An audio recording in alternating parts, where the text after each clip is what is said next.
হেই বন্ধুরা, আজ এক্সপ্লেন করব তোমাদের পছন্দের রোমান্টিক কোরিয়ান ড্রামা বিজনেস প্রপোজালের পরবর্তী এপিসোড। সত্যি বলতে ড্রামাটা আমার মন ছুঁয়ে যাচ্ছে।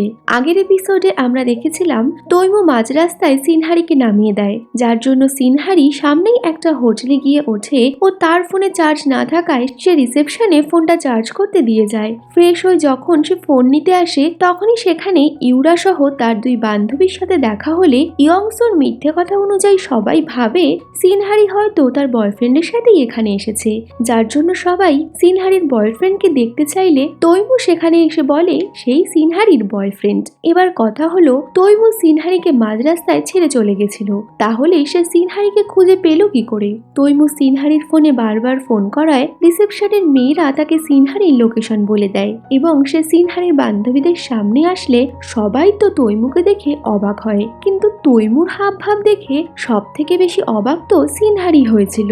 সিনহারির বান্ধবীরা তাদের ডিনারের জন্য বললে তৈমু ডিনার করতে রাজি হয়ে যায়, কিন্তু সিনহারি তৈমুকে বলে এই মিথ্যে কথা বলে কোনো লাভ নেই, এতে সমস্যা বাড়বে।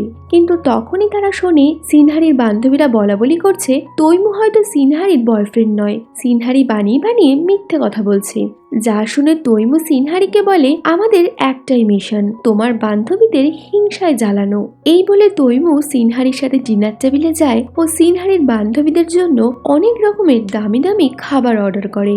এরপর সিনহারি ওয়াশরুমে যেতে গেলে তৈমু তো তাকে একা ওয়াশরুমে যেতে দেয় না এবং একজন কেয়ারিং বয়ফ্রেন্ডের মতো ওয়াশরুমে যাওয়ার সময় সিনহারি এক ব্যক্তির সাথে ধাক্কা লাগতে গেলে তৈমু সিনহারিকে জড়িয়ে ধরে সরিয়ে নেয়। এই দেখে সিনহারির বান্ধবীরা তো হিংসায় জ্বলে পুড়ে যায়। এরপর সিনহারির বান্ধবীরা তৈমুকে জিজ্ঞেস করে সে কি কাজ করে, যেখানে তৈমু বলে সে গো ফুড কোম্পানির প্রেসিডেন্ট। এই শুনে সিনহারির বান্ধবীদের তো হোশই উড়ে যায়। ডিনার শেষ হয়ে গেলে তৈমু সিনহারিকে বলে তারা আজকে এখানেই থাকবে। এই কথা শুনে সিনহারির তো অবস্থা খারাপ হয়, সে ভাবে মিস্টার প্রেসিডেন্টের সাথে একই হোটেলে সে কি করে থাকবে, কিন্তু তৈমু তার কোনো কথা না শুনেই রুমে চলে যায়। সিনহারির তৈমুর সাথে একই রুমে থাকতে খুব অদ্ভুত লাগছিল, কিন্তু তৈমুর সামনে তার কোনো কথাই চলে না। ওদিকে ইউরা তো কিছুতেই তৈমুকে সিনহারির বয়ফ্রেন্ড হিসেবে মানতেই পারছিল না। মিনু ফিরে এলে ইউরা সঙ্গে সঙ্গে তাকে সিনহারি ও তৈমু রিলেশনের কথা জানিয়ে দেয়। মিনুও এই কথা শুনে অনেক অবাক হয়। এরপর সিনহারি ও তৈমু নিজেদের মধ্যে বলা এই মিথ্যে নিয়ে কথা বলছিল, যেখানে কথায় কথায় তৈমু জেনে নেয় সিনহারি এখন মিনুকে পছন্দ করে না। তো পরের দিন সকালে সিনহারি ঘুম থেকে উঠলে তৈমু ফোন করে জানায় তার জন্য কিছু ইউনিক কালেকশনের ড্রেস আসছে, তো সে যেন তার পছন্দের ড্রেস পরে তাড়াতাড়ি লবিতে চলে আসে। তৈমু তার জন্য সেখানেই অপেক্ষা করছে। এরপর সিনহারি তৈরি হয়ে লবিতে এলে তার মিনুর সাথে দেখা হয়ে যায়। সিনহারি ও তৈমুর সম্পর্কের ব্যাপারে জেনে মিনু অবাক হয়েছিল। সে সিনহারিকে কিছু জিজ্ঞেস করতেই যাবে, কিন্তু তার আগেই তৈমু সেখানে চলে আসে। তৈমু মিনুর সামনে সিনহারির সাথে বয়ফ্রেন্ডের মতোই ট্রিট করে, কিন্তু মিনুর তার ওপর পুরো সন্দেহ ছিল। তো ওদিকে ইয়ংসু ঘুম থেকে উঠলে নিজেকে সে সাংহর ফ্ল্যাটে দেখতে পায়। অনেক কষ্ট করে সে মনে করার চেষ্টা করে আগের দিন রাতে সেখানে কি হয়েছিল। বেশি কিছু মনে না পড়লেও তার এটুকু মনে পড়ে সে সাংহর সাথে অনেকটাই ক্লোজ ছিল। ইয়ংসুর এসব মনে পড়লে তার নিজেকে খুব ছোট মনে হয় এবং তাড়াতাড়ি জিনিসপত্র নিয়ে সে সাংহর ফ্ল্যাট থেকে বেরোতেই যাবে, কিন্তু তার আগেই সাংহ সেখানে চলে আসে। সাংহ ইয়ংসুকে পছন্দ করত, তাই সে ইয়ংসুর সাথে আগের দিন রাতের কথা বলতে গেলে ইয়ংসু সাংহর কথা না শুনেই তাকে বলে গতকাল রাতে যা হয়েছে সব ভুলে যাও। এই বলে ইয়ংসু চলে গেলে সাংহ খুব আপসেট হয়ে যায়, কারণ সে হয়তো ইয়ংসুর সাথে সিরিয়াস একটা সম্পর্কে যেতে চেয়েছিল। তো ওদিকে তৈমুর একটা মিটিং এর জন্য তাকে সেদিনই ফিরতে হবে, কিন্তু মিনু সিনহারিকে সেই দিনটা তাদের সাথে থেকে যেতে বলে, যার জন্য সে মিটিং ক্যান্সেল করিয়ে সবাইকে নিয়ে ফিশিং করতে যায়, যেখানে তৈমু সিনহারিকে নিয়ে তার ফিলিংস এর কথাগুলো খুব সহজেই সবার সামনে বলে দেয়। যদিও সিনহারির সব কথাই মিথ্যে বলেই মনে হচ্ছিল, কারণ সে তো জানতো না তৈমু সত্যি সত্যিই তাকে পছন্দ করে। মিনু সিনহারির খুব ভালো বন্ধু ছিল, যার জন্য তৈমুর সাথে সিনহারির সম্পর্কটা তার ঠিক হজম হচ্ছিল না। আসলে তৈমু এত বড় একজন মানুষ, সেখানে সিনহারি খুব সাধারণ একটা মেয়ে। তো বলতে গেলে তৈমু আর মিনু একে অপরকে ঠিক পছন্দ পছন্দ করছিল না। এরপর মিনু ও তৈমুর মধ্যে একটা ফিশিং কম্পিটিশনে মিনু বেশি মাছ ধরেছে, যার জন্য তৈমু হিংসে করতে থাকে। সেখানে সিনহারি অসুস্থ বোধ করে, কিন্তু এই ফিশিং কম্পিটিশনে মিনুকে কম্পিট করতে গিয়ে তৈমু সিনহারির খেয়াল রাখতে পারে না। সিনহারির শরীর খুব খারাপ হয়ে গেলে তৈমু খুব টেনশনে পড়ে যায় ও দ্রুত তাকে নিয়ে হসপিটালের উদ্দেশ্যে বেরিয়ে পড়ে। মিনিও তার সাথে যেতে চাইলে তৈমু তাকে অ্যালাউ করে না। ওদিকে সাংহো ইয়ংসুর পছন্দের রেস্টুরেন্টে তাকে দেখার জন্য অপেক্ষা করে, কিন্তু ইয়ংসু সেখানে না এলে সাংহো ইয়ংসুর সাথে তার প্রথম দেখা সেই দিনগুলো মনে করে আর ভাবে সেও তো ইয়ংসুকে প্রথম দেখাতেই ভালোবেসে ফেলেছিল। তো ওদিকে তৈমু সিনহারিকে নিয়ে বাড়ি ফিরলে সে দেখে সিনহারি গাড়িতে ঘুমোচ্ছে, তাই সে সিনহারির ঘুম ভাঙা অবধি সেখানেই অপেক্ষা করে। ঘুম ভাঙলে সিনহারি চলে যাচ্ছিল, তখনই তৈমু তাকে নিজের মনের কথা বলে। তৈমু বলে, পুরো উইকেন্ডে আমি সব মিটিং ক্যান্সেল করে তোমার সাথে কেন সময় কাটালাম, কারণ আমি তোমাকে পছন্দ করি। কবে থেকে করি, কেন করি জানি না, কিন্তু তোমাকেই পছন্দ করি। এই শুনে বাড়ি ফিরে তো সিনহারির অবস্থা ভীষণ খারাপ। তার তো নিজের কানের ওপরেই বিশ্বাস হচ্ছিল না। ওদিকে তৈমু সিনহারির উত্তরের জন্য অপেক্ষা করছিল। বলতে গেলে সে ব্যস্ত হয়ে উঠেছিল সিনহারির জবাব শোনার জন্য।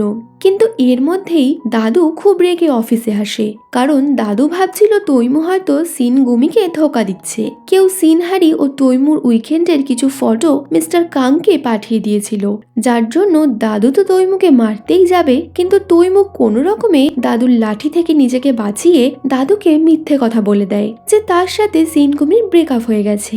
এরপর দাদু সাংহোকে বলে তৈমুর জন্য আবারও ব্লাইন্ড ডেটের ব্যবস্থা করতে, যার জন্য সাংহো তৈমুকে বলে সিনহারিকে তার ফিলিংসের ব্যাপারে বলে দাদুর সাথে দেখা করিয়ে দিতে। তৈমু বলে সে সিনহারিকে নিজের মনের কথা বলে দিয়েছে, কিন্তু সিনহারি এখনো কোনো উত্তর দেয়নি। এই শুনে সাংহো তৈমুর কাটা ঘায়ে নুনের ছিটা দিয়ে বলে তাহলে হয়তো সে তোমাকে রিজেক্ট করে দেবে। যদিও তৈমু এই কথা মানতে একদমই রাজি ছিল না। তো অন্যদিকে সিনহারি ও ইয়ংসুকে দেখা যায় যারা অনেকদিন পর একসাথে বাইরে বেরিয়েছে এবং একে অপরকে নিজেদের মনের কথা শেয়ার করে। তো ইয়ংসু সাংহোর সাথে হওয়া তার ক্লোজ রিলেশনের ব্যাপারটা সিনহারিকে জানায়। ইয়ংসু সাংহোকে সবকিছু ভুলে যেতে বললেও সে নিজেও খুব আপসেট ছিল। তো ওদিকে সিনহারির এক বান্ধবী উইকেন্ডের কিছু ফটো সিনহারিকে পাঠালে সিনহারি তা দেখে চমকে ওঠে, কিন্তু সে ইয়ংসুকে কিছু বলতে না চাইলে ইয়ংসু জোর করে তার ফোন থেকে তৈমু ও সিনহারির ফটোগুলো দেখে নেয়, যার জন্য শেষমেশ সিনহারি তৈমুর সব কথাই ইয়ংসুকে বলে দেয়। যেখানে ইয়ংসু তাকে জানায় যে ব্যক্তি তাদের খারাপ ফটো তুলতে চেয়েছিল তৈমু নিজে সেই ব্যক্তিকে শাস্তি দিয়েছে। এই শুনে সিনহারি তৈমুর কথাই ভাবতে থাকে।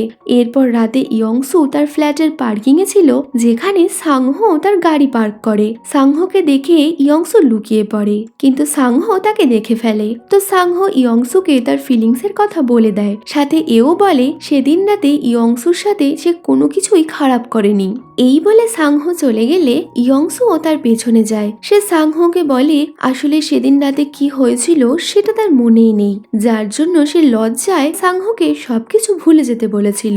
ইয়ংসুর এই কথা শুনে সাংহোর তার প্রতি ভালোবাসা আরো বেড়ে যায় এবং তাদের মধ্যে একটা রোমান্টিক সিন দেখা যায়। তো অন্যদিকে সিনহারি ঠিক করে নেয় সে তৈমুর প্রপোজাল রিজেক্ট করবে, কারণ তাদের জীবনযাপন অনেক আলাদা ছিল। এরপর বেশ কিছুদিন কেটে গেলেও সিনহারি তৈমুকে কিছু বলতে পারে না। সে বারবারই তৈমুর কথাই ভাবতে থাকে। তো ওদিকে তৈমুরও ধৈর্যের বাঁধ ভাঙতে থাকে।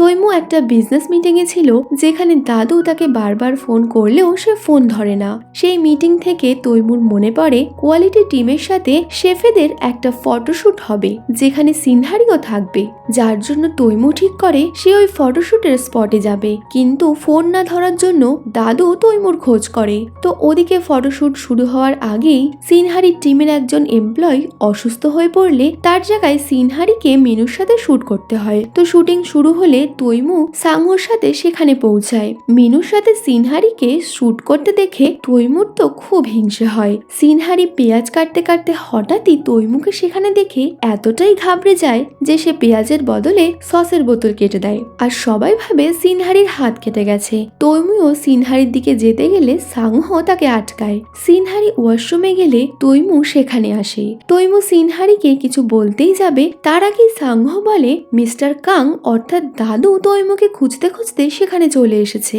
যার জন্য তৈমু সিনহারিকে নিয়ে সেখান থেকে পালায় এবং একটা রুমে গিয়ে লুকিয়ে পড়ে। দাদু সেখানে আসে কিন্তু সে তৈমুকে খুঁজে পায় না। দাদু তৈমুকে ব্লাইন্ড ডেটে পাঠানোর জন্য খুঁজছিল। এই কথা জানার পর সিনহারি তৈমুকে ব্লাইন্ড ডেটে যেতে বলে। তৈমু সিনহারিকে জিজ্ঞেস করে তাহলে তুমি আমাকে রিজেক্ট করছো? সিনহারি মাথা নেড়ে তৈমুর কথায় সম্মতি জানালে তৈমু সিনহারিকে বলে তুমি যতক্ষণ না অবধি আমাকে ভালোবাসবে আমি ততক্ষণ অবধি তোমাকে রাজি করানোর চেষ্টা করব। সিনহারি মুখে না বললেও সে তৈমুকে পছন্দ করত, যার জন্য তৈমুকে নিজের কাছে টেনে নিয়ে তাকে কিস করে। তো এই রোমান্টিক সিনের সাথেই শেষ হয়ে যাচ্ছে বিজনেস প্রপোজালের এই এপিসোড। ভিডিওটা ভালো লাগলে লাইক করো আর শেয়ার করো, আর যাওয়ার আগে চ্যানেলটা সাবস্ক্রাইব করো।